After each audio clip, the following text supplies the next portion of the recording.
Bonjour à tous, merci de nous rejoindre en direct sur la page Facebook de la Provence et sur laprovence.com. Nous sommes au sommet du col de l'Espigoulier sur la commune de Gemnos où vient de se dérouler l'arrivée, vous l'avez peut-être vécu en direct sur Facebook, l'arrivée de la deuxième étape du Tour de la Provence remportée par le Marseillais Rémi Di Gregorio. Et je suis en compagnie sur ce plateau ici en direct de l'Espigoulier, en compagnie de Jean-Pierre Carminati, le président du Vélo Club de la Pomme. Et c'est le club formateur de Rémi Di Gregorio, le Marseillais qui vient de s'imposer chez lui. Je suis également avec Frédéric Rostin, le manager de Rémi Di Gregorio. Mais d'abord, Jean-Pierre, on imagine que pour vous qui avez vu grandir Rémi Di Gregorio, qui avez vu éclore ce jeune cycliste qui est maintenant presque un vétéran, mais qui remporte ce soir une très belle victoire, pour vous c'est une énorme émotion, on imagine. Oui, c'est l'émotion la plus vive que j'ai pu avoir en matière sportive, d'autant que je l'ai vécu vraiment en direct, parce que j'étais dans la voiture du commissaire qui était 40 ou 50 mètres devant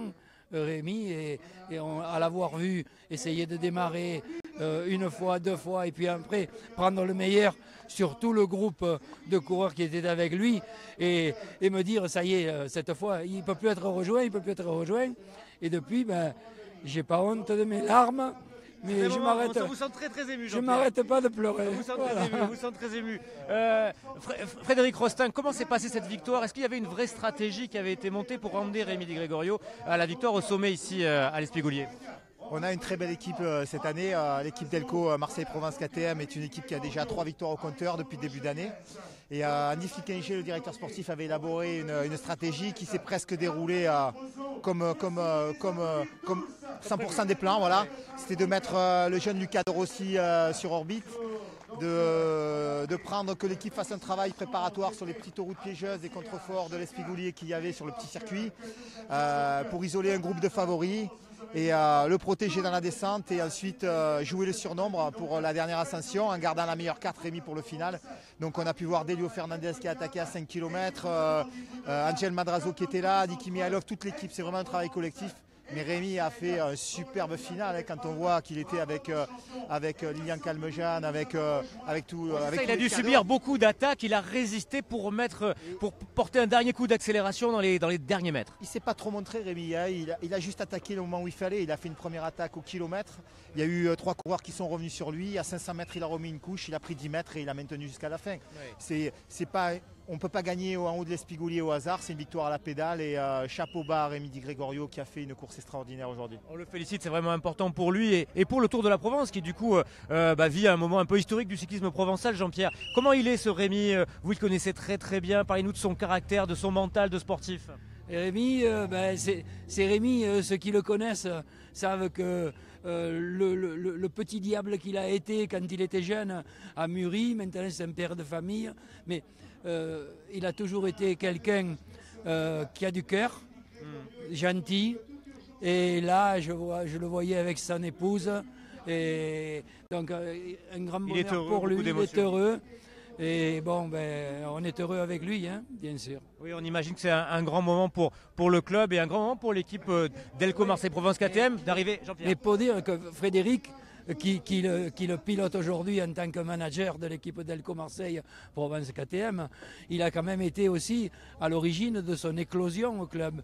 Hein, lorsque Frédéric était le salarié du club qui s'occupait du haut niveau, et donc il a vu grandir Rémi, et donc aujourd'hui la boucle n'est pas bouclée parce que et je pense que Rémi il n'a pas fini. Alors qu'est-ce qui peut se passer? Alors parce que juste pour terminer, Fred, avec Rémi, il a failli arrêter sa carrière l'année dernière. Hein. Racontez-nous comment s'est passée cette période un peu charnière pour Rémi Di Gregorio. Quand on est sportif de haut niveau, il faut s'investir à 200% dans son métier. Rémi, ça a toujours été un coureur de talent. Hein, l'expression d'aujourd'hui, ça prouve bien que c'est un coureur de talent. Et il a eu 2 années un petit peu d'égarement où il s'est un petit peu... il n'a pas montré la meilleure image de lui-même pendant 2 ans, et cette année il a attaqué la saison fleur au fusil avec l'envie de se faire plaisir, il a retrouvé un groupe de collègues, et je crois qu'il avait envie de montrer qui il est vraiment, quoi. Et voilà, on retrouve. Il est là, et il était avec nous, Rémi, bravo. Rémi, on est en direct, on imagine que pour vous nous l'avez un peu confié tout à l'heure, c'est exceptionnel ce moment. Non, c'est des moments exceptionnels de gagner chez soi, dans un col qui m'a... travailler là-dedans dans l'ombre, des montées, des descentes, des litres de sueur, vraiment du travail. Et aujourd'hui, il faut savourer des moments comme ça parce que c'est tellement dur le vélo que voilà, aujourd'hui on a bien couru, on a couru comme des chefs et je conclus avec du sang-froid devant des gros clients. Et non, on est heureux et voilà, on n'a pas à rougir, on a couru comme des grands et je conclus, donc voilà, on est là. Et on apprécie. C'est vrai que Rémi le dit, c'est toute l'équipe. Aujourd'hui, on n'oublie pas qu'il y a Angel Madrazo qui vient d'endosser le maillot de meilleur grimpeur de ce Tour de la Provence, encore une fois. Donc nous, on était là on savait que les 2 premières étapes allaient être difficiles pour nous. Ce prologue sur le circuit, la première étape arrivée au sprint et toute l'équipe avait la pression aujourd'hui pour réaliser la meilleure. Et voilà, aussi ce que je tenais à dire, c'est je tiens à remercier tout le public, vraiment. Parce qu'aujourd'hui à la Ciotat, j'ai senti vraiment beaucoup d'encouragement, beaucoup de monde derrière moi. Et voilà, si j'ai pu rendre heureux du monde, je suis le plus heureux du monde. Et je veux leur rendre ce qui me rend. Il y en a un que tu as rendu heureux, tu le sais. Il fait pleurer, voilà. Rendre ce qu'on me donne. Et aujourd'hui, je peux vous dire que j'avais la pression et c'est pas facile avec la pression. C'est plus facile sans. C'est l'expérience aussi qui fait que vous arrivez à bien gérer une course comme ça, Rémi. Oui, à 32 ans, ça fait 14 ans que je suis pro. J'ai fait 5 Tours de France et j'ai beaucoup fait de choses. Donc voilà, là, j'arrive maintenant à maturité et j'arrive à faire des belles choses. Et voilà, je suis heureux de rendre heureux tout le monde et heureux pour moi, pour ma famille. Et voilà, c'est le que vous avez failli arrêter le vélo l'année dernière. Non, surtout que j'ai failli arrêter. Donc non, j'ai bien fait de ne pas arrêter. Je gagne à Gémenos chez moi, devant ma famille, mon public, mes amis, tout le monde. Merci à tout le monde pour les encouragements et je suis heureux aujourd'hui. Un dernier mot, Fred. Le merci, c'est vrai. Rémi, ce que disait Rémi, c'est tout à fait vrai. Moi, je voudrais dire qu'aujourd'hui, on a vraiment beaucoup de chance dans notre région. On est dans un territoire de vélo.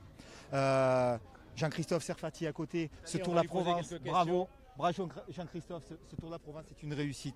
Jean-Christophe Serfati, le PDG. Je termine. Tous les gens sur le bord de la route, crier, encourager les coureurs, être là, les gamins, encourager notre équipe certes, mais aussi cette magnifique fête populaire qu'est le cyclisme chez nous, en terre de Provence, c'est énorme. Voilà, donc merci au public, merci à l'organisateur, merci à tous. Justement, l'organisateur, merci beaucoup Frédéric Rosson d'être venu avec nous. On est toujours en direct évidemment au sommet du col de l'Espigoulier. Jean-Christophe Serfati, le PDG de la Provence, l'organisateur de ce 3e Tour de la Provence nous rejoint. Jean-Christophe, quelle belle étape, quel moment historique que cette victoire de Rémi Di Gregorio. Pour une épreuve comme le Tour de la Provence, c'est un coup d'accélérateur merveilleux et c'est une très belle promotion. L'arrivée déjà en haut d'un col, je trouve ça génial, en haut de l'Espigoulier. Le fait que ce soit un Marseillais qui gagne, alors ça c'est que notre fierté régionale. Et puis vraiment une belle course, il y avait beaucoup de monde autour des routes. Moi j'étais dans la voiture de l'organisateur, on s'est régalé. Vraiment, ce qui est beau, c'est de voir qu'il y avait vraiment beaucoup de monde dans cette montée de l'Espigoulier, des gens qui étaient venus depuis longtemps, qui avaient réservé leur place vraiment en venant très tôt. Voilà, il y avait une vraie ferveur autour de ce Tour de la Provence. Une ferveur et un public et puis une ambiance bon enfant comme on aime quoi. Il y avait des gens qui faisaient des merguez, on s'est arrêté manger, c'était super quoi, vraiment. Et demain une très belle étape encore entre Aix et Marseille avec une arrivée sur les plages du Prado, sur la base nautique olympique du Prado. On s'attend encore à de belles images demain, Jean-Christophe. Oui, ça sera à mon avis une arrivée au sprint demain. Qui va célébrer, je pense, celui qui est en tête aujourd'hui, Alexandre Géniez.